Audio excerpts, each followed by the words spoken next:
오늘은 하나님께서 애굽 땅에 내리신 7번째 재앙인 우박에 대한 내용입니다.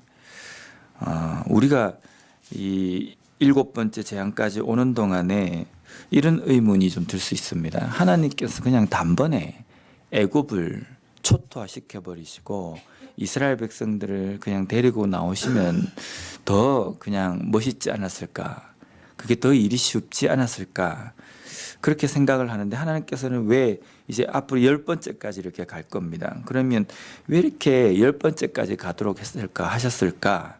그 이유에 대해서 하나님께서 매번 이야기하시고 특별히 오늘 본문에서 다시 언급을 하십니다. 그 첫 번째 그 이유는 재앙은 바로와 그리고 신하와 애굽 사람과 그리고 모든 사람들을 전멸시키는 것이 하나님의 목적이 아니기 때문입니다.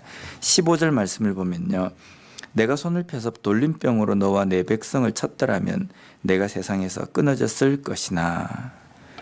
돌림병으로 만약에 애굽 땅을 쳤다고 한다면 단번에 바로와 신하들과 모든 애굽 사람들이 다 그냥 세상에서 끊어지고 이스라엘 백성들이 쉽게 나왔을 거지만 내가 그렇게 치지 않았다. 이유는 너희들을 이 세상에서 끊어지게 하는 것이 나의 목적이 아니다라고 말씀하시는 겁니다. 왜냐하면 두 번째로 그 재앙이 하나님의 이름을 알게 하기 위해서 내리시는 재앙이기 때문입니다. 14절 말씀을 보면 내가 이번에는 모든 재앙을 너와 내 신하와 내 백성에게 내려 온 천하에 나와 같은 자가 없음을 내가 알게 하리라. 16절에 보면 내가 너를 세웠음은 나의 능력을 내게 보이고 내 이름이 온 천하에 전파되게 하려 하였음이니라.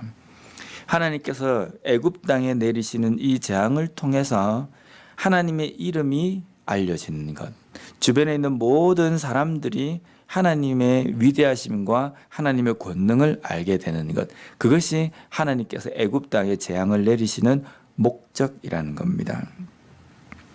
근데 그럼에도 불구하고 이 재앙을 통해서 하나님의 이름, 하나님의 권능을 인정하지 못하는 애굽 땅에 하나님께서는 이 우박 재앙, 7번째 재앙인 이 우박 재앙을 내리십니다. 애굽에는 하늘의 신이라고 믿고 있는 누트라는 신이 있습니다. 우상입니다. 이 누트라는 신에게 항상 애굽 사람들은 제사를 지내고 또 이렇게 숭배하고 경배를 합니다. 이유는 하늘에서 비도 내리고 하늘에서 해도 내리쬐고, 그러니까 하늘이, 저 신이 아주 우리의 삶에 큰 영향을 미치고 있다라고 믿기 때문에 그 신을 우상으로 섬겼습니다. 이들이 그 하늘의 신에다가 제사를 드리면서 무엇을 바랬습니까?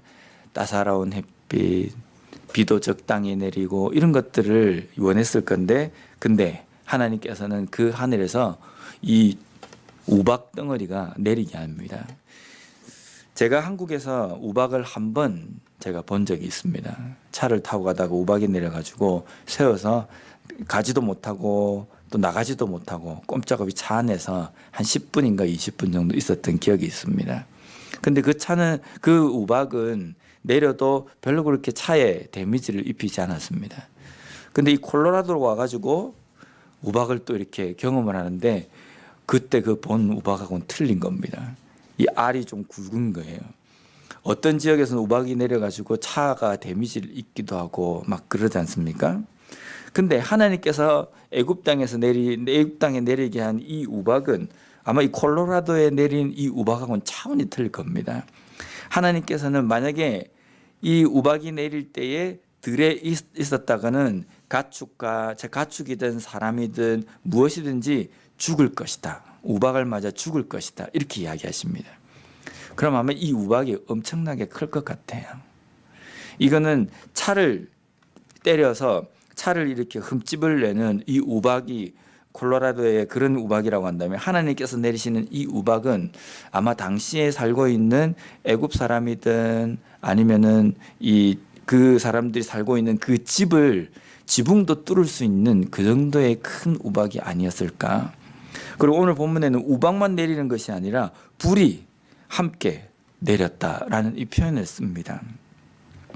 어마어마한 우박이 하늘에서 내리기 때문에 이 애굽 땅에 있었던 나무뿐만 아니라 여러 가지 농작물도 다 피해를 봅니다. 그런데 여기에 한 가지 우리가 주목해야 될 부분이 뭐냐면요. 20절 말씀에 보면 바로의 신하 중에 여호와의 말씀을 두려워하는 자들은 그 종들과 가축을 집으로 피하여 들였으나, 이전에는 이 말씀이 없습니다. 없는데 지금 20절에는 바로의 신하들 중에서도 여호와의 말씀을 두려워하는 자들이 있습니다. 하나님께서 7번째 재앙까지 오는 동안에 하나님께서 이 재앙을 통해서 무엇을 말씀하시고자 원하시냐면 하나님의 말씀, 하나님의 뜻, 하나님의 권능을 나타내기 위함입니다. 근데 지금 여기에 바로의 신하들 중에서도 마음이 변하여서 하나님의 그 권능을 이제 서서히 보고 두려워할 줄 아는 사람들이 생겼다는 겁니다. 하나님의 뜻이 이런 겁니다. 그런데 34절 말씀해 보면요. 바로가 비와 우박과 우레소리가 그친 것을 보고 다시 범죄하여 마음을 완악하게 하니 그와 그의 신하가 꼭 같더라. 자신들의 가축과 종들을 죽이지 않기 위해서 들에 있던 가축들을 다 집으로 들인 그 신하들마저도 이제 다시 우박이 그치고 숨을 좀 쉴 수 있게 되니까 다시 완악해집니다.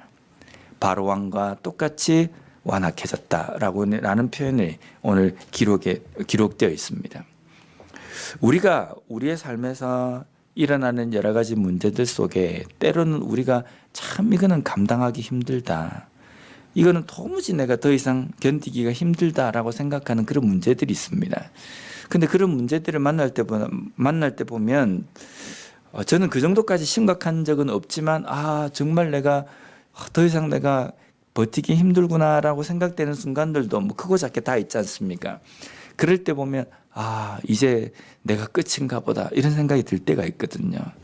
근데 하나님께서 그 모든 일들을 통해서 우리에게 말씀하시고자 원하는 것은 너는 이제 끝이다 라는 뜻이 아니라 이것을 통해서 하나님을 미처 바라보지 못하고 하나님의 권능을 인정하지 못하는 삶, 그 삶에서 다시금 돌이켜서 하나님의 권능을 인정하는 삶을 살아라라는 겁니다. 단순하게 이 문제만 넘어가면 좋겠다라는 생각으로 이 문제만 모면하기 위해서 하나님을 인정하는 것이 아니라 매일매일 삶 속에서 내 삶 전체에서 하나님의 권능을 인정하는 삶, 내가 숨을 쉴 수 있게 되든 그렇지 않든 하나님의 권능을 인정하고 하나님을 두려워할 줄 아는 삶을 살아가는 삶이 되어야 된다는 겁니다. 하나님께서 우리에게 긍휼을 베푸십니다. 그 긍휼은 우리로 하여금 다시금 하나님께 돌이키도록 하시는 것입니다. 때로는 우리의 삶에 일어나는 여러 가지 문제들 앞에서 내가 뭔가 이제는 더 이상 헤어날 수 없구나라고 생각하는 기가 막힌 문제들 속에서도 하나님의 뜻이 있습니다. 내가 너를 멸망시키기 위함이 아니라 너로 하여금 나의 권능을 인정하는 고백을 하기 위함이다 라고 말씀하시는 그 하나님의 말씀을 듣고 오늘도 우리의 삶에서도 하나님의 그 권능을 인정하고 또 그 하나님의 그 일하심을 온전히 바라보며 살아갈 수 있는 우리의 삶이 되었으면 좋겠습니다. 기도하겠습니다.